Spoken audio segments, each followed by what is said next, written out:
যারা এই কথাটা বলছেন দুই ঈদ ছাড়া আর কোনো ঈদ নাই, এদেরকে আমরা কি বলতে পারি? এদের জন্য দোয়া করতে পারি, এদের অজ্ঞতার জন্যে, এদের মূর্খতার জন্যে। আল্লাহ এদেরকে হেদায়েত করুন।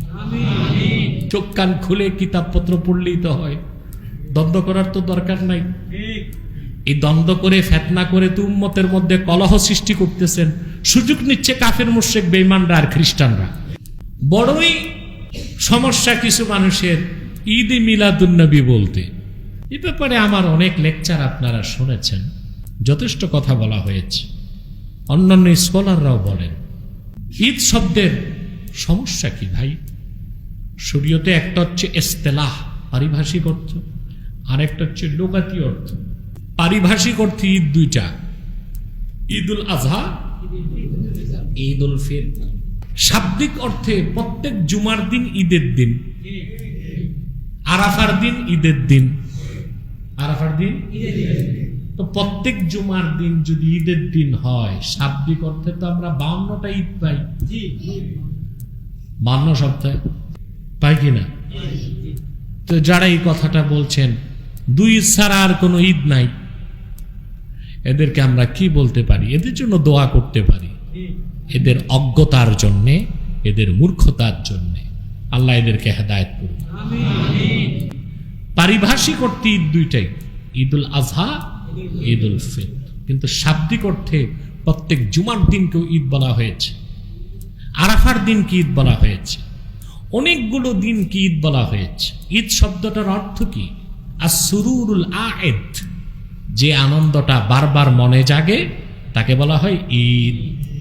আপনি যেদিন জন্ম নিয়েছেন, আমি যেদিন জন্মগ্রহণ করেছি, ওই দিনটা যখন বছর ঘুরে আসে আনন্দ লাগে না? এই জন্য মোল্লা আলী কারি রহমতুল্লাহর মতে প্রত্যেক মুমিন মুসলমানের জন্মের দিনটা তার ঈদের দিন। আপনি যেদিন বিয়ে করছেন, আমি বলি না আপনাদেরকে বিয়ে বার্ষিকী পালন করতে, করলে সমস্যা নাই জায়েজ তরিকায়, কিন্তু করতে গেলে বাজেট তো বেড়ে যাবে। এই বেহুদা বাজেট বাড়ানোর দরকার। কিন্তু আপনার বিয়ের দিনটা যখন আসে মনে আনন্দ লাগে না?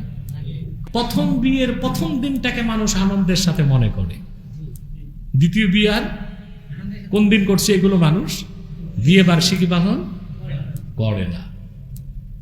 তো বছর ঘুরে যখন আপনার প্রথম বিয়ের প্রথম রাত, ইয়াউমুল আরুস যাকে বলে, ভাসর রাতের দিন, হ্যাঁ, সেদিন যে আপনার আনন্দ এবং অনুভূতি, সেটা বছর ঘুরে আসলেই মনে পড়ে কিনা? এর জন্য ইয়াউমুল আরুসকেও, আমার ইয়াউমুল আরুসটা আমার ঈদের দিন।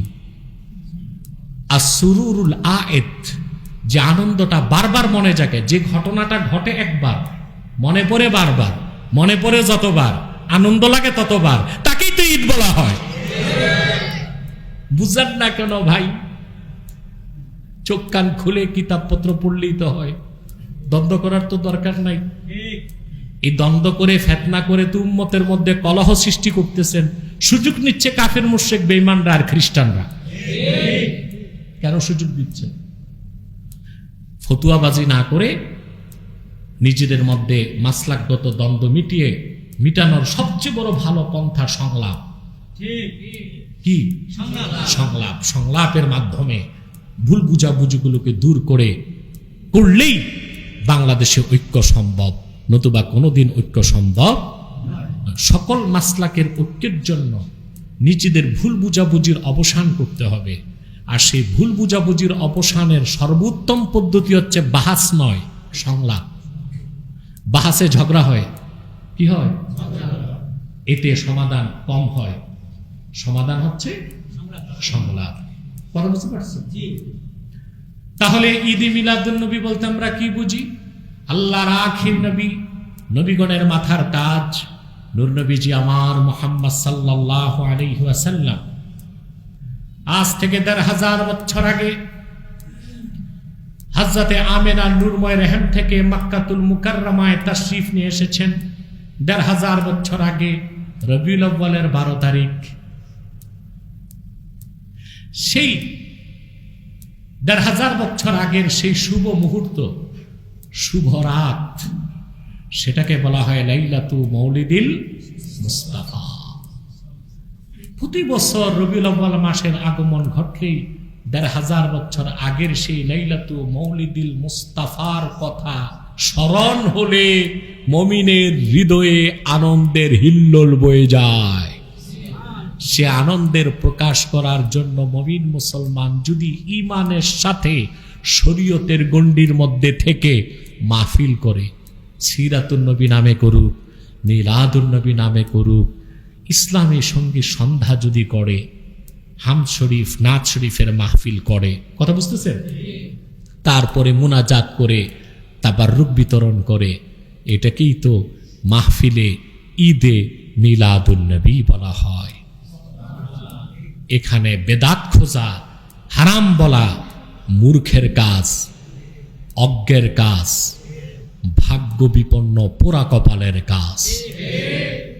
আপনি সিরাতুন নবী ব্যানারও মাহফিল করতে পারেন, মিলাদুন নবী ব্যানারও মাহফিল করতে পারেন। আল্লাহ আমাদেরকে সঠিক বুঝ দান করুক, বলুন আল্লাহুম্মা আমিন।